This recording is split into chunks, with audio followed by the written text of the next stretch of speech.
Hello, everybody. What's going on, guys? Yeah, this hasn't been another weird week for me. Yeah, this time we're going to Vermont. Don't ask. A friend of mine, well, a friend of Jim's, said he needed to send Vermont. After the whole fiasco last month, I'm kind of out of it. But he wanted us to look into something that's in Vermont. I'm not sure what all he wanted us to look into. Couple of things. One is little people. I'm not talking about the short statured people that we all know about. I'm talking about what the Shoshone Indians believed this, that the little people who were between 12 and 20 inches and 3 feet tall, they believe they still exist, and they attacked the Native Americans with miniature bows and poisonous arrows. This is mostly believed to be the legend, but mostly until my friend saw this 14-inch mummy. It was discovered in the San Pedro Mountains in 1932, guys, by two gold prospectors. When they dynamited this was used to blast, in the blast mountains and stuff like that. You know how they did back then. 1930s and stuff like that. They blasted mountains with dynamite. It's the mostly used for blasting holes and stuff. Mountains, for gold mining, basically. Well, they discovered this cave. It was a 6.5-inch mummy. Anthropologists determined that the mummy was 65 years old and it was an adult. It is the legend is, or is it reality? Pedro Mountain mummy was discovered in June 1934 by two gold prospectors. That was approximately 60 miles southwest of Casper, Wyoming. Contrary to the mythology of the nearly 8 decade that has passed since the discovery of the mummy, was almost certainly not a legend. No, yes, I did say Vermont. I meant Wyoming. I've got Vermont on my mind because I've been doing research on Vermont legends because a friend of mine wants me to go to Vermont to look up some urban legends that he wanted me to look up some stuff. I said, fine, let me get started to it. He said, no, he wanted me to. So, I digress. We might be going there next month. Maybe, maybe not. It all depends on how my research turns out. Well, this is what happened, guys. Okay, we went down there in Wyoming. And we were going to go to the San Pedro Mountains. That see if we could find any more of these mummies or anything of sorts like that. But we went there and we went up to the mountains. We looked around, near the mine and whatnot. It was kind of unaccessible, so not going in there. So we went down to Casper to see if they heard about the myth, whatever. And well, one of the guys said, "Yeah, he heard about the myth, but it wasn't a myth to him."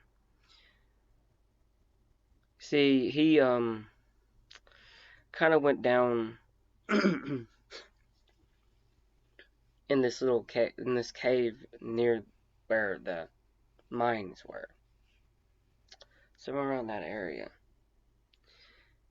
And he said he saw what looked like to be a village of some sort in the mines, the caves, or whatnot. A little bitty thing. They weren't very tall, no taller than, he said, the buildings or teepees, whatever he saw, were no bigger than knee high, no taller than knee high, maybe a little bit taller. I mean, this guy was about 6 foot something. I don't know. He was a tall guy. So to him, short could be tall to us. You know, I'm only 5'3", 5'5" with boots. But we went down there, and we went exactly to the spot where he said. So we set up on camera, just down in the cave to catch or see if we could find anything. A little hole in the ground. We saw some remnants of buildings. Like he said, this guy was like in his 60s, so he said it was years ago when he was real young. So we weren't expecting much. By the time we got our cameras down there and we started looking around, and this place was abandoned from what it looked like, what our cameras saw. It's what we thought, anyways. Now, we decided to go down in that hole. They sent me. I'm the shortest guy. Go figure. Damn you, sir. Damn you for being 5'11". Damn you, Jim, for being 6'5".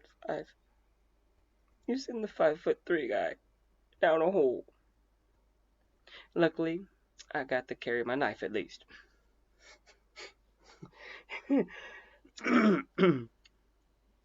So I got down there, and it cave opened up pretty big, so we started lowering equipment. And I started a little surveying of the area. Did a little bit of spelunking, I suppose, I guess you wouldn't call it. I'm not very good at places like that. I don't get claustrophobic unless there's more than one person in a small area. So I was looking around. It was a pretty big cave. It was dark, but it was big. So I walked over to where the man said he saw these little buildings and saw what looked like a campsite, but a very, very old campsite. Like something could have lived there. Little pieces of cloth, little bitty sticks and whatnot. I don't know how these things lived. There was no research showing us how they lived. I only saw what the guy showed us, or what he talked about. So we looked a little bit further, a little bit deeper. We were going to get paid if we found one of these creatures or not. So as long as we found that there was some evidence, and there was some evidence that I could at least evidence that I could pick up and take with me. So yeah, do not disturb archaeological site. Fuck that. Pardon my language. Screw that. Sorry, uncut. This is my diary. Uncut. So I went down there a little bit further. It seemed to be it seemed to open up a little bit further down. And there was a little bit of dripping water, running water. Almost a small river of sorts. Almost like a river. I wasn't too sure. Like I said, I was deep in a cave, so I'm not sure. So I'll go a little bit further down there. And I start hearing some sort of language. I don't know what it was. I couldn't tell. But it sounded like gibberish, and it was really faint. The closer I got to the end of the cave, it got really loud. And louder. So I walk in there, walk a little bit further, and now there's a bigger entrance. Another part of the cave. I walk further. It starts getting louder. And I hear something go, like, whiz past my ear, like something shot a dart or something at me. It nipped my ear. I looked at it, flashlight, My ear was bleeding. And then I heard another one buzz by me again. Then finally, after hearing these things 5 or 6 times, I get hit in that leg. Not very deep, but I pulled out. It looked like kind of like an arrow. Now remember, these things shot Native Americans with arrows that are tipped with poison. I hear more of these things start whizzing past me. About, I don't know, too many to count. Now then the talking gets louder as I start to think, okay, these things, there's more of these than there's me. And if you ever seen a pack of wolves take down a deer, then a wolf smaller than a deer is gonna get took down. I don't care if you're 6'5", 6'10", they're gonna take you down. So I started heading towards the exit. One more arrows are buzzing by my face. Well, not by my face, by my legs, my knee, by my back. I swear I get hit 3 or 4 times with these things. So I climb up the rope. I have them pull me up the rope, and I'm starting to feel a little dizzy. And I pass out. I wake up in the hospital, and they're pulling little bitty needle-sized arrows out of my back. I see about 20 to 30 before I pass out again. I wake up groggy, and I look around. I'm groggy as hell. I say, I ain't going back in there. You can't make me. Jim looks at me and said, luckily for you, we have all that on film, and we have all these little bitty arrows that come out of your back and your backside for proof. I'm like, those things are vicious. They're just horribly vicious. They do not relent. But, yeah, I digress. Alright, ladies and gentlemen, boys and girls. I want to address something. I've been getting a lot of hits off of that dear woman, the old one.